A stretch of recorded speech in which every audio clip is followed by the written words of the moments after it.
నేను మీ Ajay from వైకేటీవీ network. ప్రజల మనసుల్లో మిగిలిపోయిన ఎన్నో ప్రశ్నలని ప్రతిరోజు మీ తరపున అడగటమే నా duty. Reporting from 4th July. మీ మనసులోని ప్రశ్న నాకు వాట్సాప్లో షేర్ చేయండి. నా మొబైల్ నెంబర్ 9281621164. సైనింగ్ ఆఫ్, నేను మీ అజయ్.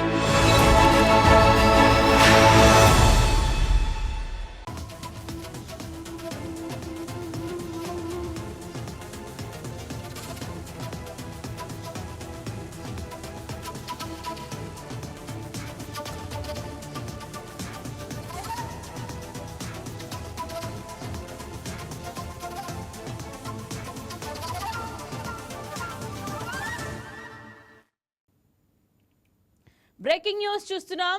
జై భీమ్రావ్ భారత్ పార్టీ అధ్యక్షుడు, హైకోర్టు మాజీ ప్రధాన న్యాయమూర్తి జడ శ్రవణ్ కుమార్ పై పోలీసులు కేసు నమోదు చేశారు.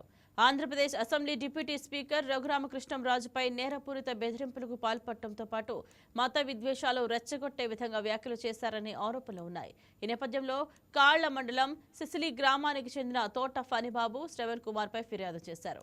ఈ మేరకు కాళ్ల పోలీస్ స్టేషన్లోని శ్రవణ్ కుమార్ పై ఈ కేసు నమోదైంది. ఫిర్యాదులో పేర్కొన్న వివరాల ఆధారంగా ఆయన చేసిన వ్యాఖ్యలు సామాజిక వర్గాల మధ్య విద్వేషాలను ప్రేరేపించేలా ఉన్నాయని, అలాగే ఓ ప్రజాప్రతినిధిపై బెదిరింపు ధోరణితో మాట్లాడినట్లు తోట ఫణిబాబు తెలిపారు. ఫిర్యాదును స్వీకరించిన పోలీసులు ప్రాథమిక విచారణ అనంతరం సంబంధిత చట్టాల కింద కేసు నమోదు చేశారు. సోషల్ మీడియా, బహిరంగ వేదికల ద్వారా జడ శ్రవణ్ కుమార్ చేసిన వ్యాఖ్యలను కూడా అధికారులు పరిశీలిస్తున్నారు.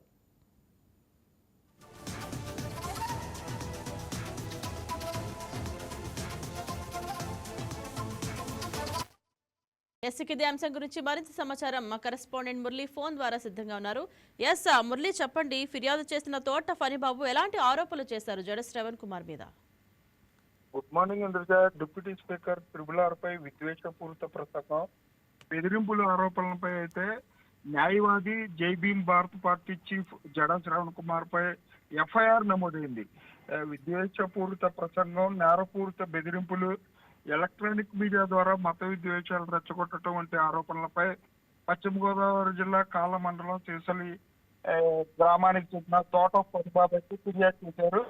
దీనిపై అయితే కాళ్ళ పోలీస్ స్టేషన్ అయితే ఎఫ్ఐఆర్ కూడా నమోదు చేసిన పరిస్థితి అయితే ఉంది. మొన్న ఆదివారం ఏలూరు బహిరంగ సభ వేదికగా డిప్యూటీ స్పీకర్ పై అనుచిత వ్యాఖ్యలు చేశారు. దీనికి సంబంధించి అంటే మత విద్వేషాలు రెచ్చగొట్టడమే కాకుండా వ్యక్తికి సంబంధించి వ్యక్తిత్వ హన్నం, వీటిపై అయితే ఒక బహిరంగ వేదికపై ఒక మనిషిని కించపరిచే విధంగా వ్యాఖ్యలు చేయటం కానివ్వండి, మత విద్వేషాలు రెచ్చగొట్టడాన్ని అయితే తోట ఫణిబాబు అయితే తీవ్రంగా దీనిపై అయితే తీసుకున్నారని చెప్పొచ్చు. దీనికి సంబంధించి జడా శ్రవణ్ కుమార్ పై అయితే కేసు నమోదుకి అంటే పోలీస్ స్టేషన్ లో అయితే ఫిర్యాదు చేశారు. ముఖ్యంగా ఇప్పటికే కాదు, అదే వేదిక పైన డిప్యూటీ సీఎం పవన్ కళ్యాణ్ పైన కూడా అనుచిత వ్యాఖ్యలు చేశారు. దీనికి సంబంధించి కూడా అటు పవన్ కళ్యాణ్ అభిమానులు కూడా కేసులు పెట్టడానికైతే సిద్ధంగా ఉన్నారంటూ కూడా అటు జనసేన పార్టీ నాయకులు కూడా చెప్పే పరిస్థితులు ఉన్నాయి. Indraja. Right, thank you Murali.